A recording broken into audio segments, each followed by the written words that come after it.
செல்வண்ணா advance தரான்னு പറഞ്ഞ producer இதுவரை வന്നില്ല. யாரு? அந்த செட்டியாரா? அவரு கண்டிப்பா வந்துடுவாரு. ஓ.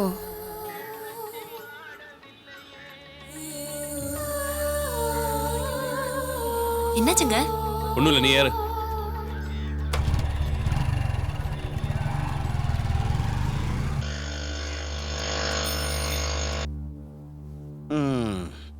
ഈ ചെട്ടിയാർ സാറിന്റെ പടത്തിൽ ആദ്യമായിട്ട് അഭിനയിക്കാൻ കിട്ടുന്നത് നിന്റെ ഭാഗ്യവണ്ണേ. സാറൊന്ന് കരിഞ്ഞ ആ നീ നാളെ സൗത്ത് ഇന്ത്യയിലെ നമ്പർ 1 സെക്സ് ബോംബാ.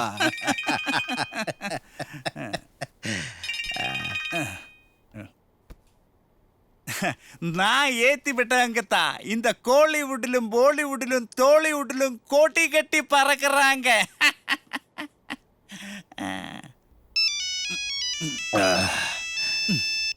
ദേ വിളിക്കുന്നു നിഷ. Hello madam.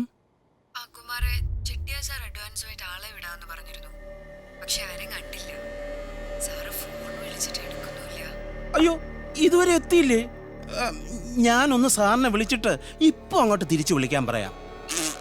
നിഷ முண்டோ அந்த பொண்ணை வச்சு நான் 2 படம் பண்ணேன். எந்த அட்ஜஸ்ட்மெண்ட்டுக்கு நிற்காம அவ 2 படத்துல என்ன ஏமாத்திட்டேன். காசும் அதிகமாக வாங்கிட்டேன். അവളുടെ കാര്യം ഇനി പോക്ക. അഡ്വാൻസ് കൊടുത്തവര് പോലും തിരിച്ചു ചോദിക്കുന്നെന്നാ കേട്ടത്.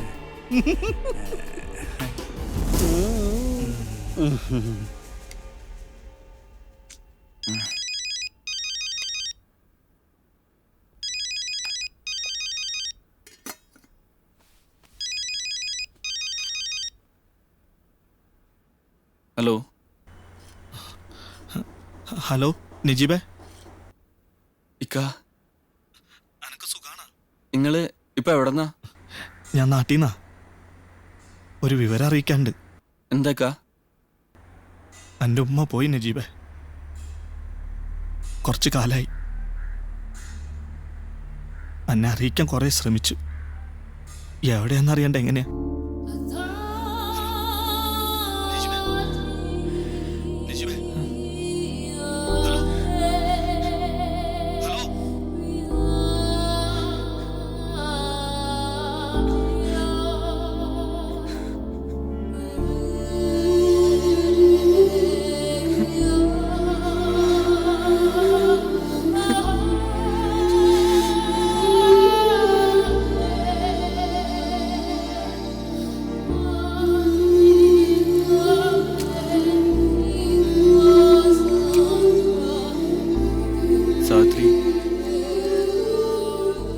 അത്യാവശ്യമായിട്ട് ഹോസ്പിറ്റലിൽ വരെ ഒന്ന് പോകണം. എനിക്ക് വയറ്റിലുണ്ടോന്നൊരു സംശയം. നമുക്കിത് വേണ്ട. നാളെ തന്നെ ഹോസ്പിറ്റലിൽ പോയി ഇത് കളയണം. നീ എന്താ പറഞ്ഞേ? അതങ്ങനെ നീ മാത്രം തീരുമാനിക്കണ്ട സാവിത്രി, പ്ലീസ്. പടച്ചോൻ പൊറുക്കാത്ത കാര്യം നീ പറയണേ. നമ്മുടെ ജീവിതം ഇങ്ങനെയായി. നമുക്ക് ആ കുട്ടീനെങ്കിലും മര്യാദയ്ക്ക് വളർത്തണം. എങ്ങനെ വളർത്തുന്നാ പറഞ്ഞു വരുന്നത്? തെണ്ടുവോ? പിന്നെ പടച്ചോൻ കാണിച്ച വഴിയിലൂടാണല്ലോ നമ്മളിപ്പോ ജീവിക്കുന്നേ. നീ പറഞ്ഞില്ലേ നമ്മുടെ ജീവിതം ഇങ്ങനെ ആയി പോയെന്ന്. ഇതിലേക്ക് ആ കുട്ടിയെ കൂടെ കൊണ്ടുവരുന്നതായിരിക്കും അതിനോട് ചെയ്യുന്ന ഏറ്റവും വലിയ പാപം. സാവിത്രി, 10 ആളുടെ മുന്നിൽ തല കുനിക്കാതെ നടക്കാൻ പറ്റുമോ കുട്ടിക്ക്? അച്ഛനും അമ്മയും വലിയ പേരാണല്ലോ ഉണ്ടാക്കി വെച്ചിരിക്കുന്നേ. നീ എന്തൊക്കെ ന്യായം പറഞ്ഞാലും ആ കുഞ്ഞിനെ കൊന്നുള്ള പാപം കൂടി തലേക്കേറ്റി വെക്കരുത്. എന്നൊരു പ്രസവം കഴിഞ്ഞാൽ എന്നെ ആരെങ്കിലും അഭിനയിക്കാൻ വിളിക്കൂ? വളർത്തും പോലും. എനിക്കൊന്നും കേൾക്കണ്ട. നാളെ രാവിലെ തന്നെ ഹോസ്പിറ്റലിൽ പോയി ഇത് കളയണം. എനിക്കിതിനെ വേണ്ട. ഒരു തള്ളയാവുള്ള യോഗമൊന്നും നിന്നെ പോലുള്ളവർക്ക് പറഞ്ഞിട്ടില്ല.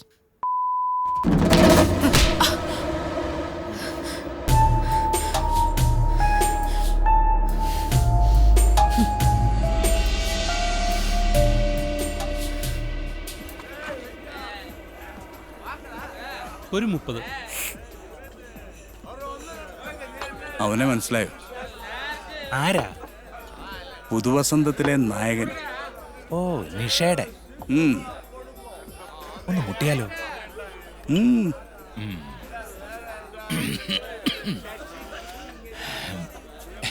പുതുവസന്തത്തിലെ നായകനല്ലേ?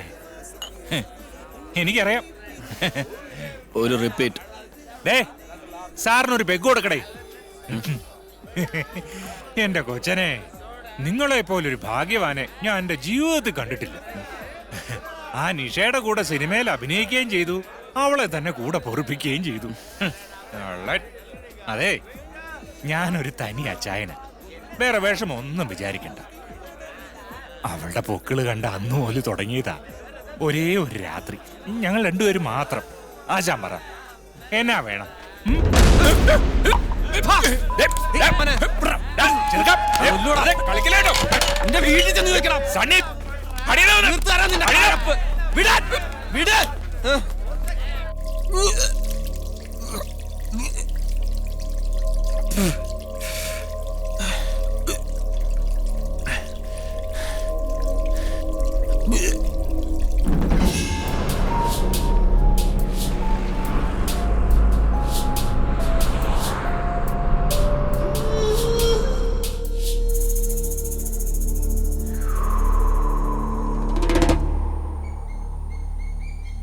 എന്ത് കോലാണ്ടത്?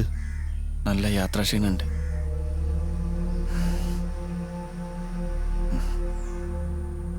എൻ്റെ ഉമ്മ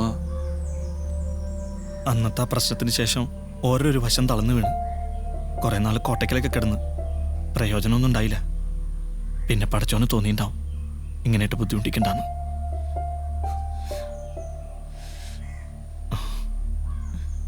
നാട്ടുകാരും പള്ളിക്കാരൊക്കെ മൂസാജിനെ ഒറ്റപ്പെടുത്തി. കച്ചവടവും വീടും ഒക്കെ പോയി.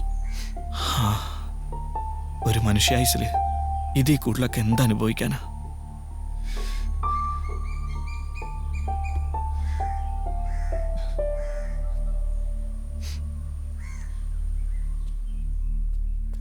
നിങ്ങളുടെ വിശേഷങ്ങൾ എന്തൊക്കെയാ? എൻ്റെ നിക്കാഹ് കഴിഞ്ഞ് 2 കുട്ടികളായി. ഇരട്ടകളാ, 2 പെണ്ണ്. അതുകൊണ്ട് ഇപ്പം ഞമ്മക്ക് പ്രാരാബ്ദമായി. പിന്നെ സൈനബ് ഇപ്പം സൗദിയിലാ. അന്നെ കുറെ കാത്ത്. നമസ്കാരം. ആ, എനിക്ക് നിങ്ങളുടെ കുട്ടികളെ ഒന്ന് കാണണമെന്നുണ്ട്. ഇപ്പം വേണ്ട നജീബേ. ആ നാട്ടിലേക്ക് അന്നേം കുട്ടി പോവാച്ചാ അത് ശരിയാവൂല. നിങ്ങളുടെ ഭാര്യ എന്നെ തിരിച്ചറിഞ്ഞ പ്രശ്നമല്ലേ? ഛേ, അതുകൊണ്ടല്ലടാ. നിങ്ങൾ കുട്ടികൾക്ക് എന്തെങ്കിലും മേടിച്ചു കൊടുക്ക്. ഏയ് വേണ്ട. എന്തിനാണ്ടാ? ഇത് വെച്ചോ. വേണ്ടാന്ന്. നിങ്ങൾ പോയിക്കോ, ഞാൻ വിളിച്ചോളാം.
എന്നമ്മാ? അണ്ണാ നജീബ് വന്നിരുന്നു അവിടെ. ഇല്ലമ്മാ, എന്നാச்சு? നജീബിനെ വിളിച്ചിട്ട് ഫോൺ എടുക്കുന്നില്ല. நீங்க டென்ஷன் ஆகாதம்மா, நான் ட்ரை பண்ணி திரும்பி கூப்பிடுறேன். கண்டிப்பா.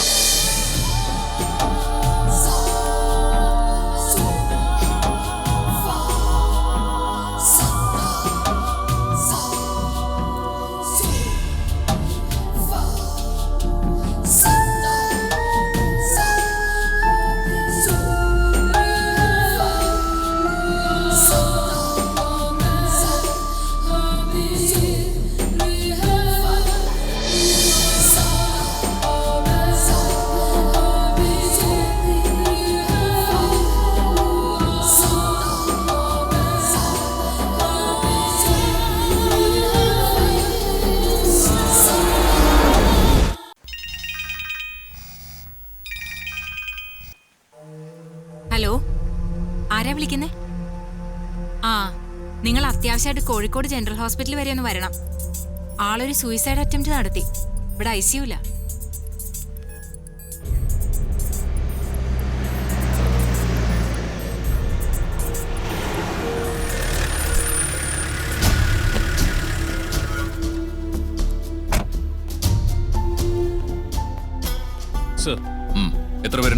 5 കിട്ടി സാർ. ഒരാൾ ഓടിക്കളഞ്ഞു.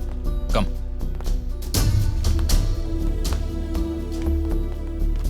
താൻ ഫയൽ എടുത്തുണ്ടോ? ശരി സാർ.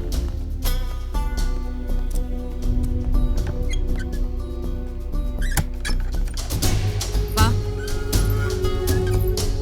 കേറി വാ.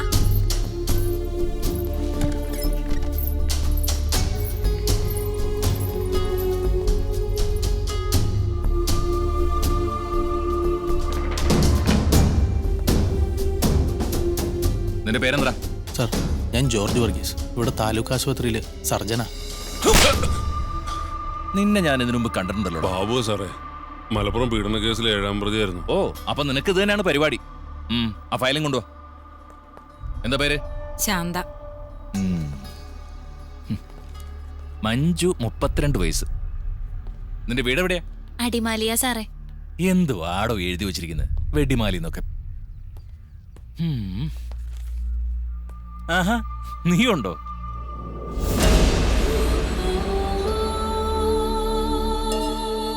ഇതുവരെ നിർത്താറായില്ലേടി ഏർപ്പാട്? ജീവിക്കണ്ടേ സാറേ? തന്നെ ജീവിക്കണമല്ലേടി നിനക്ക്? എന്നാ സാർ എനിക്ക് ചെലവിനതാ. ഞാനിവിടെ എംപ്ലോയ്മെന്റ് എക്സൈസ് തുടങ്ങാടി നിനക്കൊക്കെ ജോലി തരാൻ.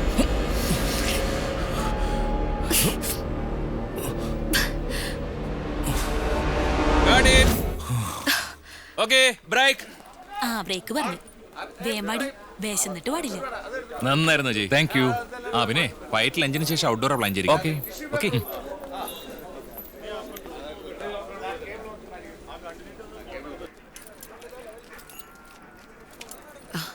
അവള് ബുദ്ധിമുട്ടിച്ചോ ഉണ്ണിയേട്ടാ? ഏയ്, അവള് മിടിക്കല്ലേ. കഴിക്കുമോളെ? കുറച്ചുകൂടെ കഴി. മതി മതി മതി.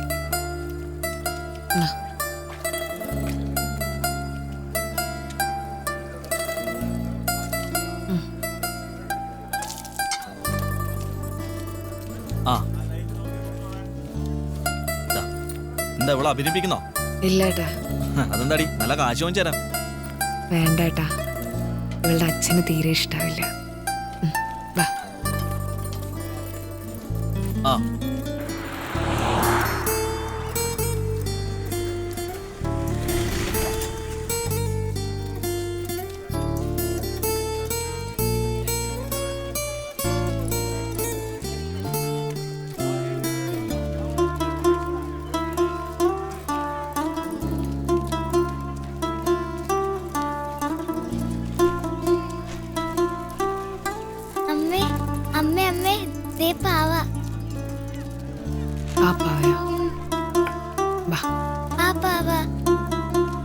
അത് വേണം. ആ റെഡ് പാവ. ആ റെഡ് പാവ എത്രയാ? 80 രൂപ.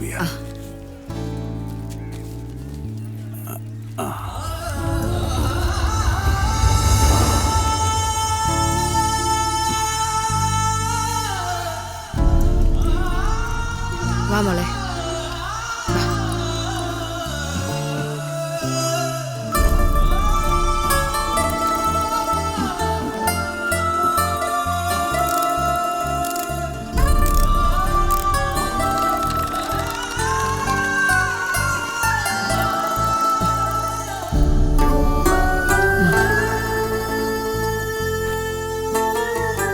വൈകിയില്ലേ?